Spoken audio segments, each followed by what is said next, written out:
आज के इस वीडियो में हम लोग पढ़ेंगे न्यूक्लियर पावर प्लांट के बारे में कि न्यूक्लियर पावर प्लांट क्या होता है और कैसे उससे इलेक्ट्रिकल एनर्जी जनरेट किया जाता है।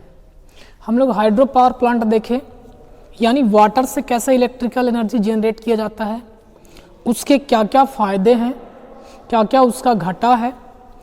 थर्मल पावर प्लांट को देखें, यानी कोयला से कैसे इलेक्ट्रिकल एनर्जी जनरेट किया जाता है, क्या क्या उसके फ़ायदे हैं और क्या क्या उसका घाटा है। अब हम लोग देखेंगे न्यूक्लियर एनर्जी से। सबसे पहले तो ये समझना होगा कि आखिर न्यूक्लियर एनर्जी होता क्या है, ये इसका मतलब क्या होता है। इस चीज़ को हम लोग समझेंगे और फिर समझेंगे कि उससे कैसे इलेक्ट्रिकल एनर्जी जनरेट किया जाता है, और फिर उसके बाद हम लोग पढ़ेंगे इसके एडवांटेज और डिसएडवांटेज, जैसा कि सारे वीडियो में हम लोग देखे थे। तो सबसे पहले समझिए न्यूक्लियर एनर्जी क्या होता है। न्यूक्लियर एनर्जी समझने से पहले हम लोग को रिएक्शन समझना होगा कि न्यूक्लियर रिएक्शन क्या होता है। न्यूक्लियर रिएक्शन, न्यूक्लियर क्या होता है। रिएक्शन का मतलब तो हम लोग जानते हैं कि जब कोई दो एटम या कोई एलिमेंट मिल करके दूसरा कोई कंपोनेंट बनाता है या दूसरा कोई कंपाउंड बनाता है, तब हम लोग उसको बोलते हैं रिएक्शन। रिएक्शन करना का मतलब समझ रहे हैं? हाँ, वही दवाई खाते हैं तो रिएक्शन कर जाता है। एक्चुअल में होता यूँ है कि दो कंपोनेंट आपस में मिल करके ऐसे कुछ बना देते हैं जो रिक्वायरमेंट नहीं होता है, तो वो हम लोग सिंपली बोलते हैं रिएक्शन करना। लेकिन केमिकल के टर्म में या केमिस्ट्री के टर्म में हम लोग रिएक्शन का मतलब बोलते हैं कि जब कोई दो एलिमेंट या कोई एटम आपस में रिएक्शन करता है और कोई दूसरा एटम या एलिमेंट बनाता है जिसका जो प्रॉपर्टी होगा वो पहले वाले से भिन्न होगा, डिफरेंट होगा, तब हम लोग उसको बोलते हैं रिएक्शन। अब ये न्यूक्लियर रिएक्शन क्या है, इस चीज़ को समझते हैं। तो हम लोग जानते हैं कि कोई भी पार्टिकल या कोई भी मैटर किस चीज़ से बना होता है, एटम से बना होता है। उसका जो सबसे सूक्ष्मतम पार्टिकल या स्मॉलेस्ट पार्टिकल होता है वो क्या होता है, एटम होता है। एटम होता है। और एटम में क्या होता है, न्यूक्लियस। एटम किस किस चीज़ से बना होता है, इलेक्ट्रॉन से, प्रोटॉन से और न्यूट्रॉन से। देखिए एटम किसको बोलते हैं, तो एटम में होता है, एटम तीन चीज़ों से बना है, इलेक्ट्रॉन, प्रोटॉन और न्यूट्रॉन।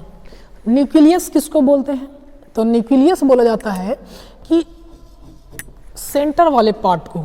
अब सेंटर वाले पार्ट में क्या होते हैं, तो प्रोटॉन और न्यूट्रॉन, इन्हीं दोनों के कंबाइंड फॉर्म को हम लोग क्या बोलते हैं, न्यूक्लियस बोलते हैं। क्या बोलते हैं, न्यूक्लियस बोलते हैं। यानी न्यूक्लियस में क्या क्या होता है, प्रोटॉन होता है और न्यूट्रॉन होता है, और जो इलेक्ट्रॉन होता है इस वाले के चारों तरफ क्या करता है, रोटेट करता है, एक पाथ पे रोटेट करता है, जिसको हम लोग बोलते हैं ऑर्बिट। क्या बोलते हैं, ऑर्बिट, हिंदी में कक्षा बोलते हैं। तो ये था न्यूक्लियस, और ये पूरे कंबाइंड फॉर्म को हम लोग क्या बोलते हैं, एटम बोलते हैं। बात समझ में आया, एटम क्या हुआ। एटम कहने का मतलब कि इलेक्ट्रॉन, प्रोटॉन और न्यूट्रॉन का कंबाइंड फॉर्म। ध्यान से समझिएगा, यानी जब कोई पार्टिकल को हम लोग तोड़ेंगे, अब तोड़ना कहाँ तक है, जैसे इस चौक को हम लोग तोड़ते हैं, अब जितना हो सके चूर्ण बना सकते हैं, इसको स्मॉलेस्ट पार्टिकल कर सकते हैं। तब तक बताइए हम लोग क्या जानते हैं कि कोई भी मटेरियल किस चीज़ से बना हुआ है, इलेक्ट्रॉन से बना हुआ है, प्रोटॉन से बना हुआ है, न्यूट्रॉन से बना हुआ है, यही हम लोग जानते हैं। तो जरा बताइए तो कि इस चीज़ को हम लोग तोड़ते हैं, ये भी न्यूट्रॉन से बना हुआ है, प्रोटॉन से बना हुआ है, इलेक्ट्रॉन से बना हुआ है, और जो मेरा बॉडी है वो भी इलेक्ट्रॉन से बना हुआ है, प्रोटॉन से बना हुआ है, न्यूट्रॉन से बना हुआ है। आखिर दोनों में डिफरेंट क्या है, आप समझ सकते हैं कि ये भी इलेक्ट्रॉन से, प्रोटॉन से, न्यूट्रॉन से, मेरा बॉडी भी इलेक्ट्रॉन से, प्रोटॉन से, न्यूट्रॉन से, या जो चीज़ आप देख रहे हैं वो भी सारा का जो स्मॉलेस्ट पार्टिकल है वो सेम ही है। फिर आखिर डिफरेंट क्या है, ये चीज़ समझना होगा। देखिए होता यह है कि किसी भी पार्टिकल को हम लोग इसको छोटे छोटे कण में यानी स्मॉलेस्ट पार्टिकल में तोड़ेंगे तो मॉलिक्यूल्स तक तो इसका प्रॉपर्टी सेम रहेगा। यानी कोई मटेरियल को अगर कोई मटेरियल को हम लोग क्या करते हैं, तोड़ते हैं। अब कहाँ तक तोड़ेंगे, चलिए इसको हम तोड़ें तो ये छोटा छोटा दो पार्ट हो गया, ये छोटा छोटा 2 पार्ट हो गया, लेकिन ऐसे ऐसे कहाँ तक तोड़े, तो इस पार्टिकल को अगर हम मॉलिक्यूल्स तक तोड़ेंगे, मॉलिक्यूल्स तक तोड़ेंगे, तब तो इसमें प्रॉपर्टी, जिस मटेरियल को हम लोग तोड़ रहे हैं उसी का प्रॉपर्टी इसमें अवेलेबल होगा। बात समझ रहे हैं? यानी अगर चौक को हम इसके मॉलिक्यूल्स तक तोड़ते हैं तो इसमें प्रॉपर्टी किस चीज का होगा? चौक का ही होगा।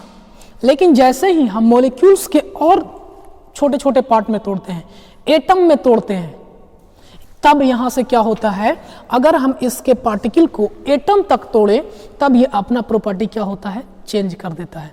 इसीलिए यहाँ पे होता यह है कि सारे के सारे प्रोटॉन और न्यूट्रॉन से ही बने हुए हैं, बट डिफरेंट डिफरेंट प्रॉपर्टी होता है। ये कुछ और है और ये कुछ और है और ये कुछ और है। बात समझ में आया? यानी अगर हम किसी मटेरियल को उसके एटम तक तोड़ते हैं तब वहाँ पे एटम का प्रॉपर्टी क्या हो जाता है? डिफरेंट हो जाता है। ये बात क्लियर हुआ? हम आ रहे थे न्यूक्लियस पे कि न्यूक्लियस क्या होता है। तो न्यूक्लियस किसको बताएं? न्यूक्लियस प्रोटॉन और न्यूट्रॉन के कंबाइंड फॉर्म को हम लोग क्या बोलेंगे? न्यूक्लियस बोलेंगे। और न्यूक्लियस के चारों तरफ क्या रोटेट करते हैं? इलेक्ट्रॉन रोटेट करते हैं, और जिस पाथ पे वो रोटेट करते हैं उसको क्या बोला जाता है? ऑर्बिट बोला जाता है, कक्षा बोला जाता है। और ये पूरे कंबाइंड फॉर्म के, किसके पूरे कंबाइंड फॉर्म के? किसके? यानी इलेक्ट्रॉन, प्रोटॉन और न्यूट्रॉन, जब तीनों को अगर हम कंसीडर करते हैं तब उसको बोलते हैं हम लोग क्या? एटम बोलते हैं। और यही चीज का यहाँ पे यूज होता है। न्यूक्लियर रिएक्शन क्या होता है? न्यूक्लियर रिएक्शन वैसा रिएक्शन होता है जिसमें न्यूक्लियस पार्ट लेते हैं। पार्ट लेने का मतलब क्या हो रहा है? यानी न्यूक्लियस का यूज होगा। हमने अभी अभी बताया न्यूक्लियस क्या होता है। तो न्यूक्लियस यूज 2 तरीके से होता है। यानी न्यूक्लियर रिएक्शन 2 प्रकार के होते हैं। पहला फिजन रिएक्शन और दूसरा फ्यूजन रिएक्शन। हिंदी में आप लोग नाम सुने होंगे, नाभिकीय संलयन अभिक्रिया और नाभिकीय विखंडन अभिक्रिया। बात समझिएगा, ये नाम सुने होंगे। जैसे एटम बम का नाम तो जरूर सुने होंगे आप लोग। एटम बम, एटम बम में क्या रिएक्शन होता है? न्यूक्लियर फिजन, ये वाला। कौन सा रिएक्शन? विखंडन अभिक्रिया। हिंदी में अगर लिखें विखंडन अभिक्रिया होता है। और हाइड्रोजन बम में क्या होता है? संलयन अभिक्रिया होता है। तो वो अलग टर्म है। हम लोग यहाँ पे समझेंगे न्यूक्लियर फिजन और कैसे इसमें पावर प्लांट में यूज होता है। तो थोड़ा सा समझिए फिजन क्या होता है और फ्यूजन क्या होता है। फिजन रिएक्शन यानी मतलब निकल रहा है विखंडन। विखंडन से क्या मतलब निकल रहा है? टूटना। तो हमने पहले बताया कि न्यूक्लियर रिएक्शन में कौन पार्ट लेता है? न्यूक्लियस। और फिजन में होता है विखंडन। यानी न्यूक्लियस का क्या होगा? विखंडन होगा। विखंडन मतलब समझ रहे हैं? टूटेगा। अब टूटेगा कैसे? तो तोड़ने के लिए जो प्रोसेस यूज होगा वही हम आगे बताएंगे। यानी न्यूक्लियर फिजन किसको बोलेंगे?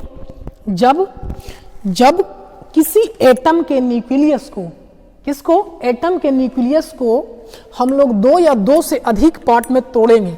हम लोग इसको कितने पार्ट में तोड़ेंगे? 2 या 2 से अधिक पार्ट में तोड़ेंगे, तब इस रिएक्शन को हम लोग कौन सा रिएक्शन बोलेंगे? न्यूक्लियर फिजन रिएक्शन बोलेंगे। कौन सा रिएक्शन बोलेंगे? फिजन रिएक्शन बोलेंगे। दूसरा फ्यूजन क्या होगा? जस्ट इसका उल्टा। फिजन में हम लोग तोड़ रहे हैं, फ्यूजन में क्या करेंगे? जोड़ेंगे। इसका इस डायरेक्शन में हो जाएगा। इसमें क्या था? इधर। यानी 2 एटम को हम लोग आपस में जोड़ेंगे। क्या करेंगे? 2 एटम को आपस में हम लोग जोड़ेंगे। संलयन करने का मतलब क्या? दोनों को मिलाना, जोड़ना। तब इस रिएक्शन को हम लोग कौन सा रिएक्शन बोलेंगे? न्यूक्लियर फ्यूजन रिएक्शन बोलेंगे। बात समझ में आया? अब इसके लिए इंपॉर्टेंट क्या है? दोनों रिएक्शन में बहुत ही लार्ज अमाउंट में हीट निकलता है। एक एटम का जब फ्यूजन रिएक्शन होता है, फ्यूजन रिएक्शन की बात कर रहे हैं, एक एटम का, ये वाला का, तब इसमें जो हीट एनर्जी निकलता है 200 मेगा इलेक्ट्रॉन वोल्ट।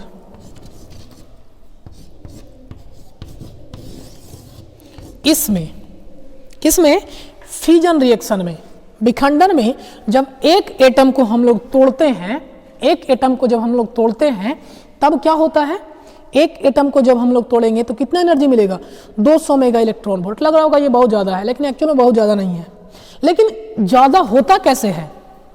होता यह है कि एक एटम को अगर हम तोड़ेंगे तो इतना मेगा इलेक्ट्रॉन वोल्ट एनर्जी निकल रहा है। ये एक्चुअल में ज़्यादा नहीं है, लेकिन एक ही सेकंड में ऐसे ऐसे करीब 10 टू द पावर 11 एटम को तोड़ दिया जाता है। समझ रहे बात? 10 to the power 11, 10 to the power 10 कितना बड़ा वैल्यू है, उतने एटम को तोड़ दिया जाता है, ये टूट जाता है रिएक्शन में। तब यहां से जो मिल करके एनर्जी निकलते हैं वो बहुत ज़्यादा अमाउंट में एनर्जी निकलता है। बात समझ में आया? और इस न्यूक्लियर पावर प्लांट में जो यूज होता है रिएक्शन वो कौन सा होता है? न्यूक्लियर फ्यूजन रिएक्शन होता है यूज, न्यूक्लियर फ्यूजन रिएक्शन होता है।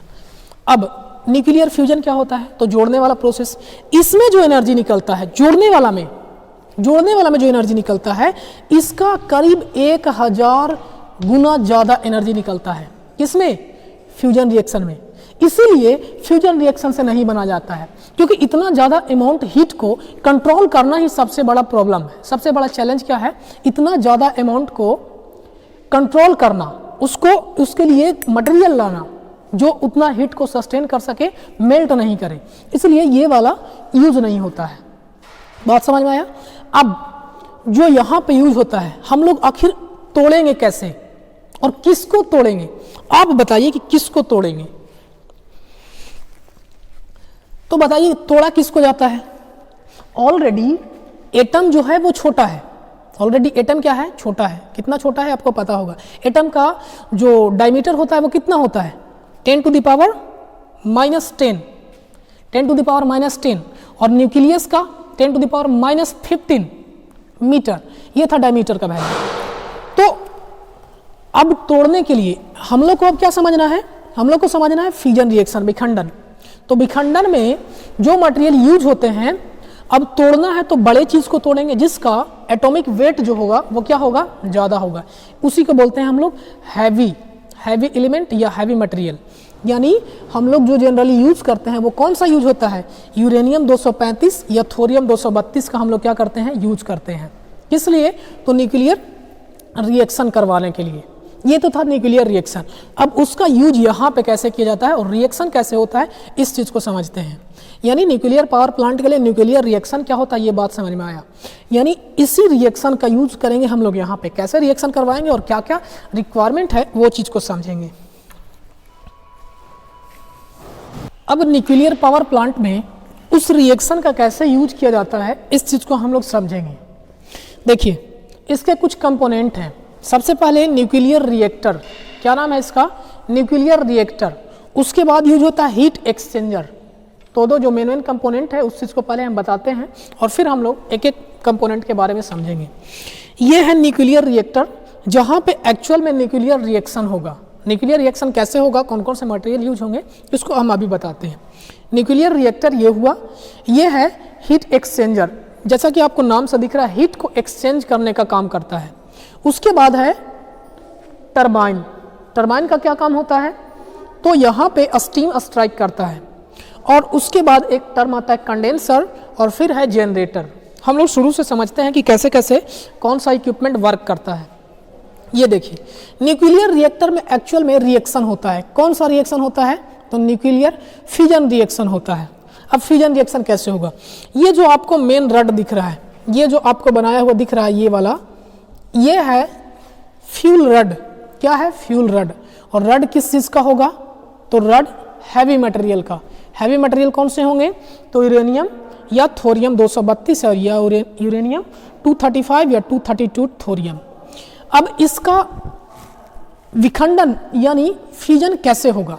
तो फ्यूजन करवाने के लिए जैसे बताइए, तो शीशा का भी आप लोग फोड़े होंगे। क्या करते हैं?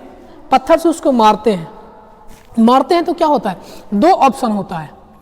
पत्थर को अगर फेंकते हैं शीशा पे, दो काम होता है। या तो पूरा का पूरा वो शीशा को लेले देले पार हो जाता है, या दूसरा तरीका होता है उतना दूर में होल करके बाहर हो जाता है। हम लोग को यहाँ पे क्या करना है? पूरा का पूरा उस एटम को एकदम तोड़ना है। ऐसा नहीं कि वो पार हो जाए, तो हम लोग को पार नहीं करना है। तो पार कब होता है?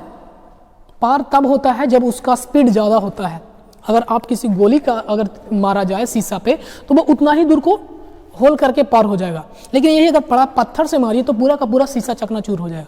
सेम काम यहाँ पे करना है। यानी ये रड है, इस पे हम लोग क्या कराएंगे? कंट्रोल करवाएंगे, यानी बम्बार्डिंग करवाएंगे। बम्बार्डिंग किस चीज़ का होगा? न्यूट्रॉन का। बम्बार्डिंग किस चीज़ का? न्यूट्रॉन का। और न्यूट्रॉन का स्पीड क्या होता है? बहुत ज़्यादा होता है, अप्रॉक्स लाइट के स्पीड के बराबर। तो उतना स्पीड से अगर हम इस पे बम्बार्डिंग करवाएं रड पे, इसके एटम, एक्चुअल में ये क्या है? रड है, लेकिन रड के रूप में क्या है? एटम है, जिसको हम लोग को क्या करना है? तोड़ना है, फिजन करवाना है। तो न्यूट्रॉन से क्या करवाएंगे? इस पे बम्बार्डिंग करवाएंगे तो होगा क्या? इसको बिना तोड़े पार हो जाएगा। इसलिए हम लोग इसके स्पीड को क्या करते हैं? स्लो करवाते हैं। क्या करवाते हैं? स्लो करते हैं, धीरे करते हैं।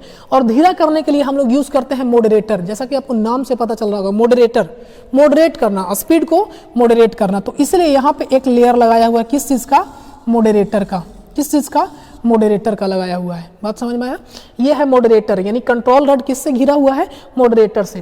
तो ये जब न्यूट्रॉन का बम्बार्डिंग करवाया जाएगा,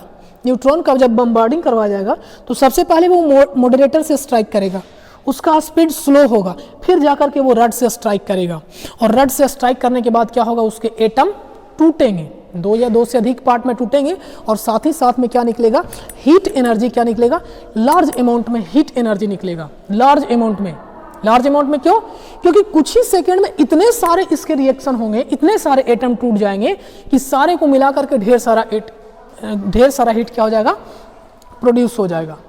उसके बाद अब साथ ही साथ हीट के निकलने के साथ साथ और भी न्यूट्रॉन निकलते हैं, 3 न्यूट्रॉन और निकलते हैं जो रिएक्शन यूज होता है।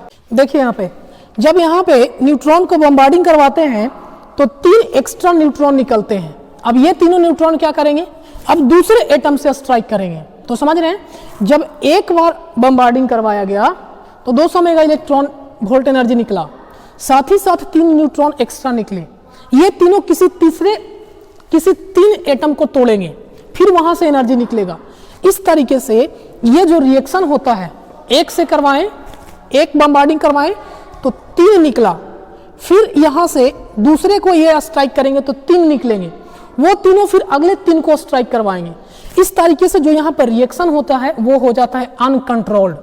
कुछ ही सेकंड में सारे के सारे क्या कर देंगे? ये एटम को तोड़ देंगे। अब बताइए, इतना ज्यादा हीट एनर्जी अगर प्रोड्यूस हो जाएगा, और यही काम होता है एटम बम में।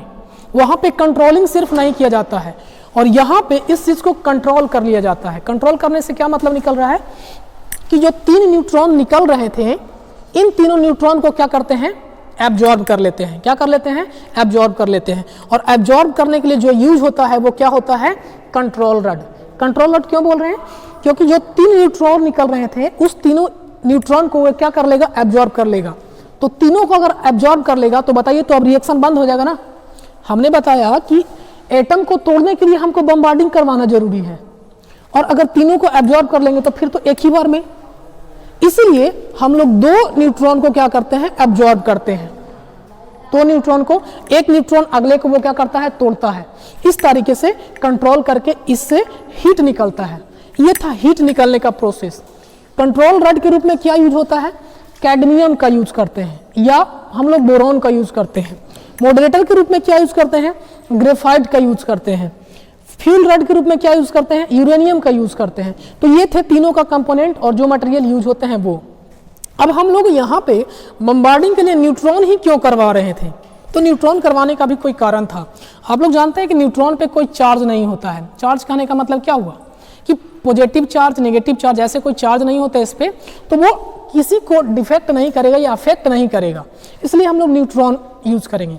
इसलिए बोला जाता है कि ज़्यादा सीधा मत बनिए, सीधा बनिएगा तो यूज कर लिए जाइएगा। सेम काम यहाँ पे हो रहा है। न्यूट्रॉन का काम क्या है? न्यूट्रॉन पॉजिटिव ना तो नेगेटिव, इसलिए उसका यहाँ पे यूज किया जा रहा है। आगे आते हैं, यहाँ पे हीट प्रोड्यूस हो गया। अब हीट यूज हो गया तो हीट को हमको क्या करना है? यूज करना है। हीट का जो यूज करते हैं वो हीट यूज करते हैं यहाँ से। देखिए यहाँ पे हीट प्रोड्यूस हो गया है लार्ज अमाउंट में।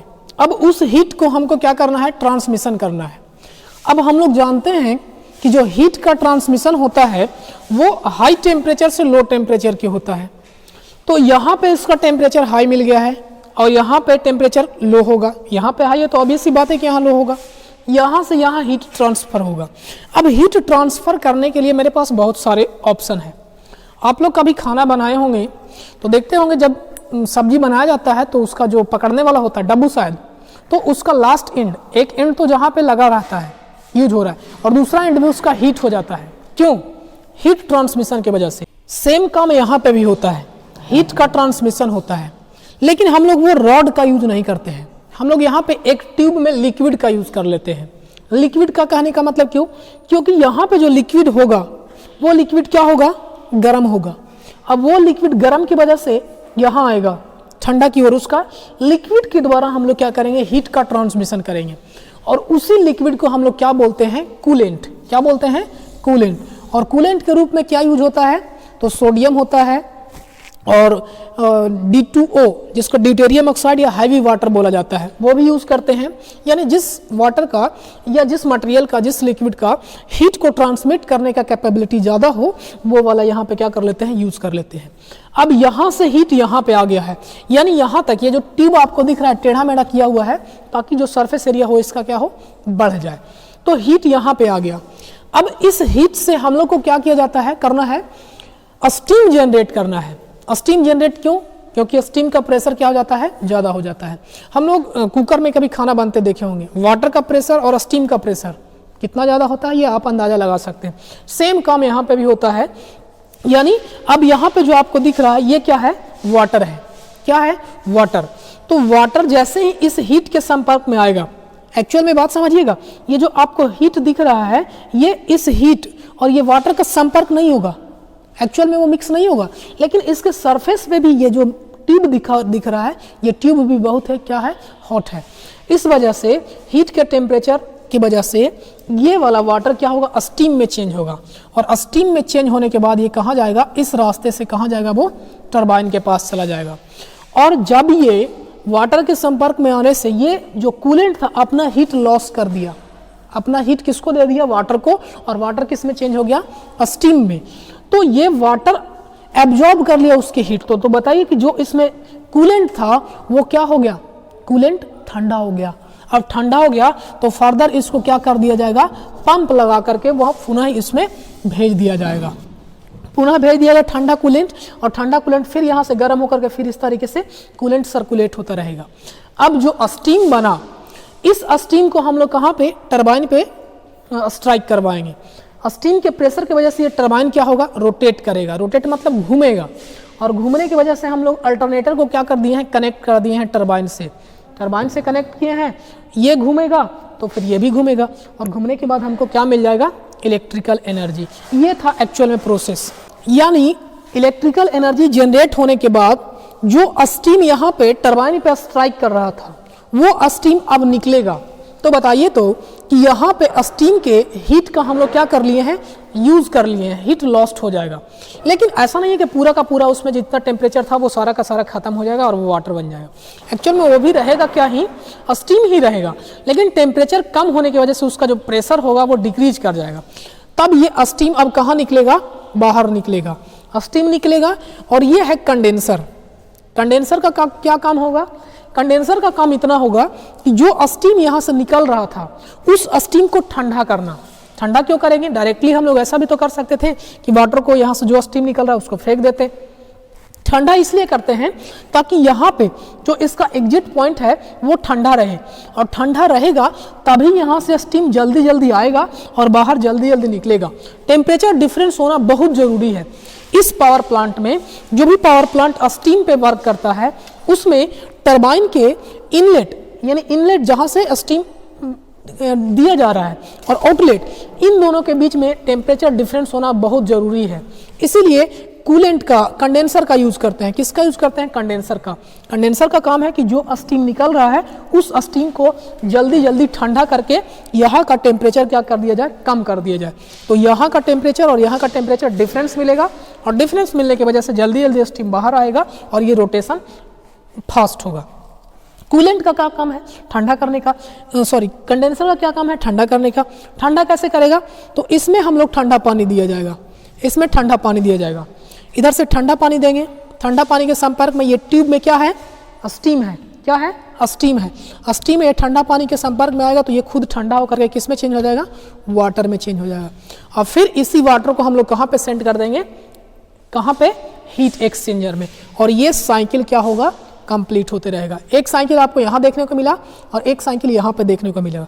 तो ये था पूरा न्यूक्लियर पावर प्लांट में हीट जनरेट करने का तरीका।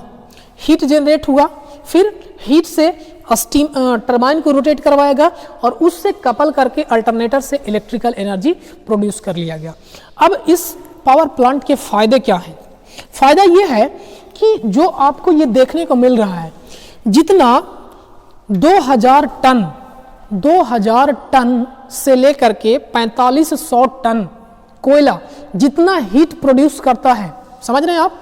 2000 टन और 4500, 2000 से 4500 कोयला जितना हीट प्रोड्यूस कर सकता है, उतना इस रिएक्शन के द्वारा 1 केजी यूरेनियम के द्वारा ही हीट प्रोड्यूस कर लिया जाएगा। समझ रहे कितना कोयला बच रहा है?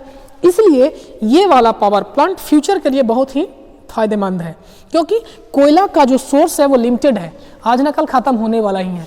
लेकिन यूरेनियम का या न्यूक्लियर पावर प्लांट का कम ही अमाउंट में ज़्यादा हीट मिल रहा है, इसलिए इसका जो संभावना है, एक्सपेक्टेशन है, वो बहुत ज़्यादा है। यानी जब तक पृथ्वी है तब तक इससे हम लोग इलेक्ट्रिकल एनर्जी या इसका यूज़ करते रहेंगे, तभी ये ख़त्म होने वाला नहीं है। ऐसा इसलिए कि जो इसका यूरेनियम 235 का जो बनाने का तरीका है, ये वाला तो कम है, लेकिन इस वाले से हम लोग इसमें कन्वर्ट कर लेते हैं। यानी इस चीज़ को बनाने के लिए हम लोग इसका भी यूज़ कर लेते हैं, प्लूटोनियम का भी यूज़ करते हैं, इसके बहुत सारे आइसोटॉप्स है उसका भी यूज़ करते हैं। इसलिए बहुत सारे ऐसे मटेरियल है जिसका न्यूक्लियर रिएक्शन करवाया जा सकता है और हम लोग बहुत ही लार्ज फ्यूचर तक हम लोग क्या कर सकते हैं? न्यूक्लियर पावर प्लांट का यूज कर सकते हैं। तो ये था न्यूक्लियर पावर प्लांट के द्वारा इलेक्ट्रिकल एनर्जी जनरेट करने का तरीका। अगले वीडियो में या अगले क्लास में हम लोग समझेंगे कि इसके क्या क्या फायदे हैं और डिटेल में समझेंगे कि इसका रिएक्शन कैसे होता है, आखिर कंट्रोल रॉड कैसे इसको कंट्रोल करता है, या एक एक कंपोनेंट के बारे में डिटेल में हम लोग समझेंगे अगले वीडियो में। तब तक के लिए इतना ही, देखते रहिए, धन्यवाद।